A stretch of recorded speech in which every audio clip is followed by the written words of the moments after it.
I believe I am live. Hello.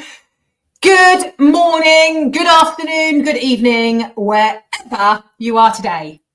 I am in sunny Kent stroke East Sussex, in the English countryside, and it is beautiful. It is so beautiful. The sun is shining, the sky is blue, and I feel amazing. Had a brilliant week, to the point where I'm actually standing up today because I have excess energy I need to use. Although that does mean that sometimes my screen wobbles, so apologies, I won't do that too much. Let me know in the comments if you are here. Hello, and let me know what kind of week that you have had. Today, what we are going to be doing is a Q&A. I promised you a couple of weeks ago that I was going to be on here more, I was going to deliver more value for you, and I was going to make sure that I was being consistent and giving you what it is you want. And loads of you have said, we want you live more. We want your energy, we want your inspiration, we want your methodology of how to succeed in both business and life without burning out. So here I am. I can see some comments, but if I don't come back to you, let me just check with the questions that you're giving me. Now I will come back to them either later on by text, by messaging, or I will come back next week's Q&A to answer them. So as we go along, I can see comments on Instagram. I can't see many comments going on Facebook or LinkedIn, so bear with me. And we can move forward. So thank you to those of you who have already sent me some questions. That is brilliant. And I know that the last couple of lives I've done over the last couple of weeks have really triggered some of you. We've been talking a lot about perfectionism. We've been talking about vulnerability, and we've been talking about the signs of self-sabotage. And I know that the people who haven't been commenting or coming back to me have still got their heads stuck in the ground. But those of you who have gone, oh, I really relate to the third sign of self-sabotage, or, yeah, I understand what you were talking about. You were really brave being vulnerable and taking your mask off and saying sorry and all of those things. It's giving you the opportunity to do the same. So thank you, and well flipping done for realising that we are all vulnerable. We're all scared little animals. There's always a part of us. But actually, when we own who we are, and when we step into who we are, and we take the mask off, and we realise that people are going to love us or hate us and not care either way, because as long as we're being true to ourselves, and that's okay, that is when things start happening. So let's get started. I don't want to be here all day, neither do you. So my team has sent me a couple of questions to get going. So first question, thank you, Jayne, on Instagram. Oh my goodness, where are you in the world, Jayne? Because it looks like, hi Megan, thank you so much for joining us. So Jayne, I'm imagining you're the other side of the world because you asked this question a couple of days ago at just gone 2 in the morning. So well done you, I'm hoping that was you up. So your question to me was, I love your energy. Thank you very much. How do you keep your energy so high all of the time? Jayne, I love you for asking this question. And the reason I love you so much for asking this question is because this is a question I get more often than any other question that I get. And I could talk on this topic for absolute hours, but I'm not going to. The main reason I can keep my energy so high and so positive is because I actively and consciously manage my energy. And there are certain habits that I have created for myself that are absolute non-negotiable every single day. You know, and they relate to my physical health, my mental health, and my emotional health. And obviously, mental health is a really big thing this week in particular. Hi, Ridgeview Renovation. It's great to see you. Thank you for joining us. Anyone else, give me a high five, give me a wave, give me a thumbs up. Let me know you're there. It'd be fantastic to have an interaction. So just saying that the 3 ways I manage my energy is my mental, my physical, and my emotional energy. And I do a lot around it because I am very self-aware. You'll all know from my own methodology, my own way of doing things is my success triangle. And the base of that is self-awareness. And that is checking in to know where you're at on a day-to-day basis, hour-to-hour basis. Where are you?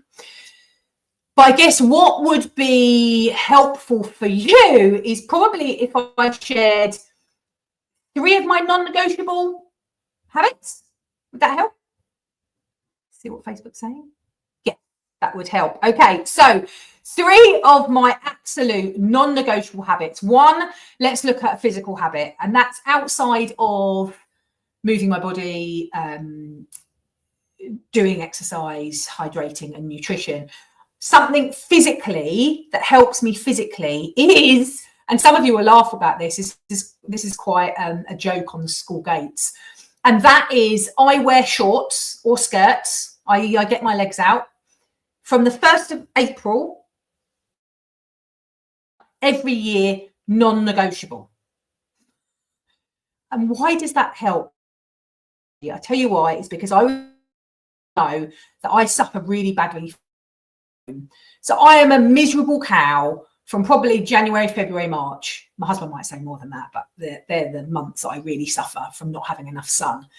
So I decided about 5 years ago that I need to get as much sunlight, as much sun rays on my skin as possible, safely, of course, throughout the year when the sun's out. So sometimes I'm at the school gate, or I am in town, or I'm going to a meeting, and I will literally be like, I might have shorts on, I'll have a body warmer and a woolly hat. But that really helps with my vitamin D. Secondly, so that's a physical one. So what about a mental one? So a mental one, I think there is a lot in terms of mental health where people suffer because of screens, being on screens too much. Scrolling aimlessly, unconsciously, comparing themselves to everyone else, but also the actual effect that screens have in our eyes and in our brains, which really affects sleep, which again comes into our mental health. So we have a blanket rule in our house, absolutely non-negotiable, no phones or screens upstairs. So that means phones, iPads. Hi, Washington, fabulous to see you. TVs, anything, absolutely not upstairs. Okay, 3rd one. So I've done physical health, mental health, emotional health. Oh, there's loads on this. There's a big part about understanding how you feel from in here. And I know that I don't watch the news, for example. But it's not just about cutting out the negative. It's about increasing the positive. And a really simplest version, every single day, again, non-negotiable, before I go to bed, I have to read 4 pages of an uplifting book. So personally for me, an uplifting book is a cheesy novel. I'm talking, romance, adventures, maybe a bit of suspense, has to be uplifting and has to make me feel good. And sometimes I don't fancy doing that at all. Sometimes I might have had too many glasses of wine and I'm kind of like this with the book lying down and I have to read the pages again the next night. But the non-negotiable is I absolutely do it and it positively affects my emotional health.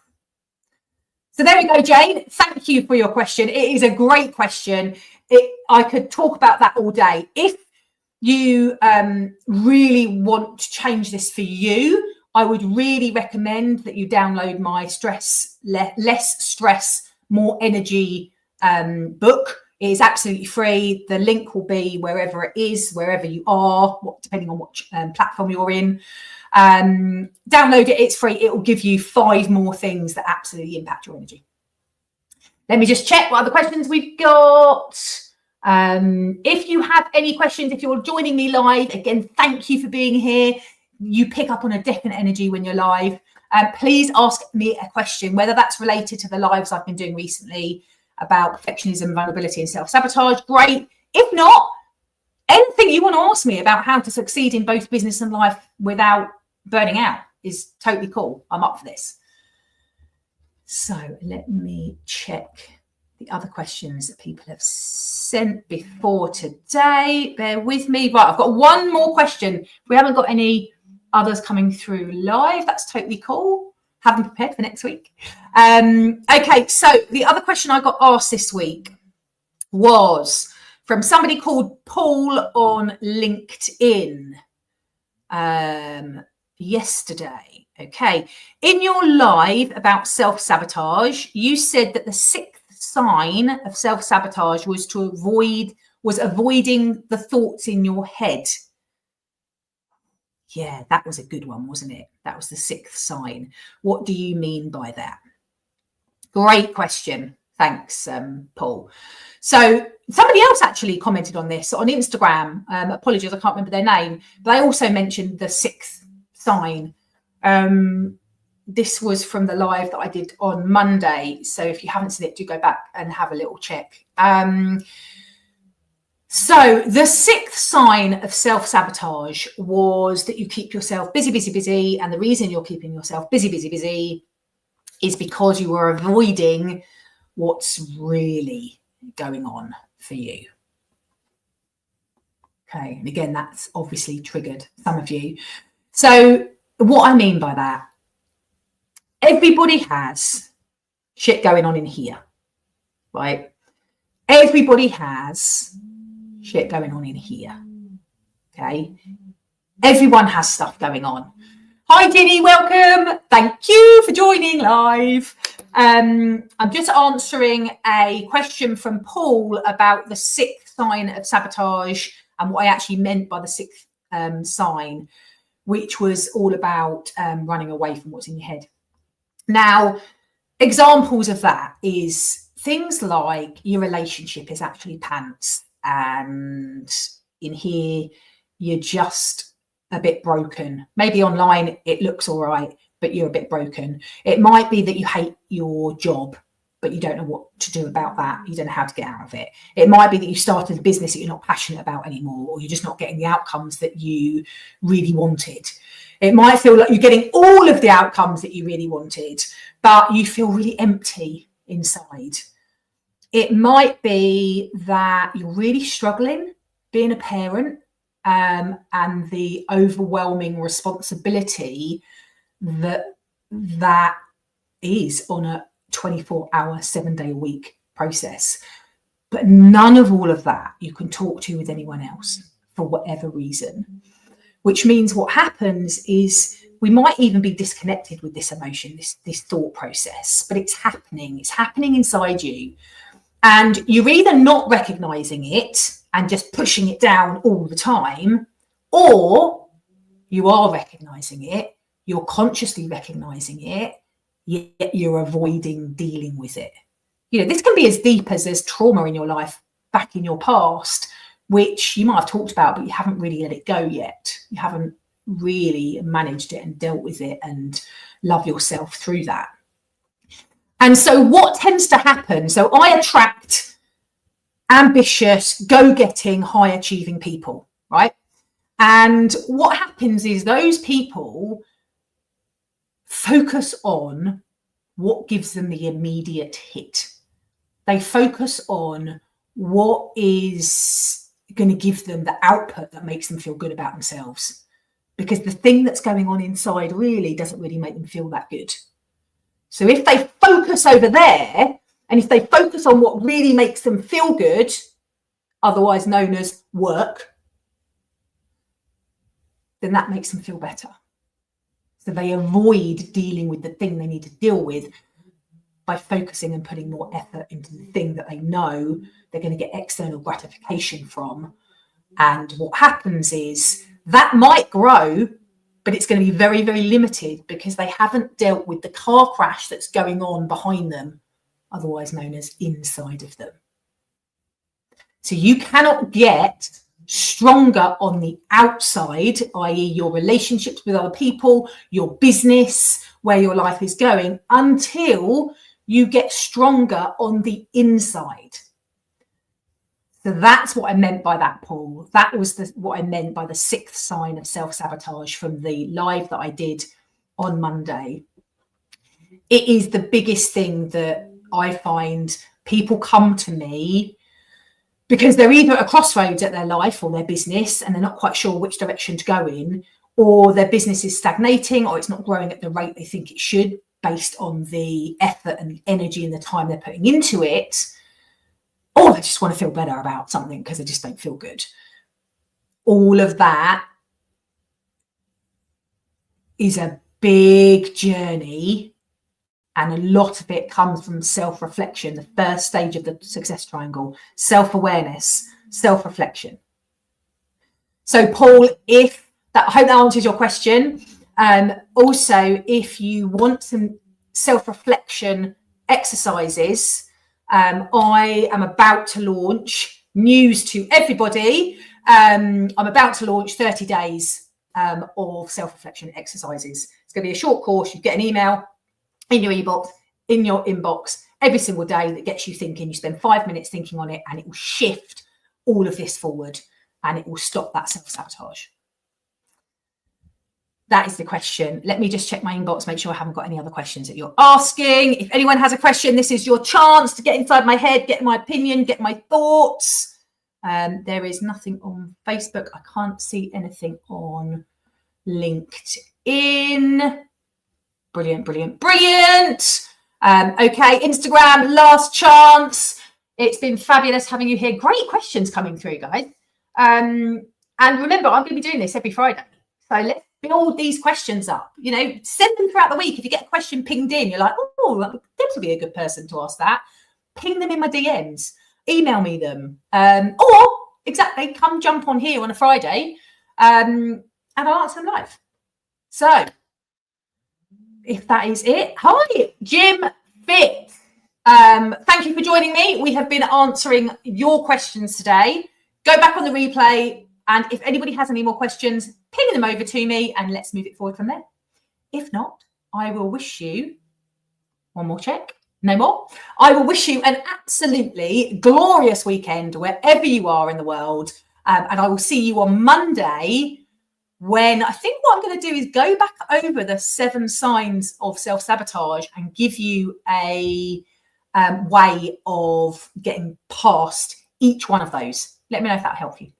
All right. Take care. Enjoy. Thank you for those of you who are here live. Those of you who are watching on replay, let me know that you're watching it on replay. All right. Take care. Have a good weekend.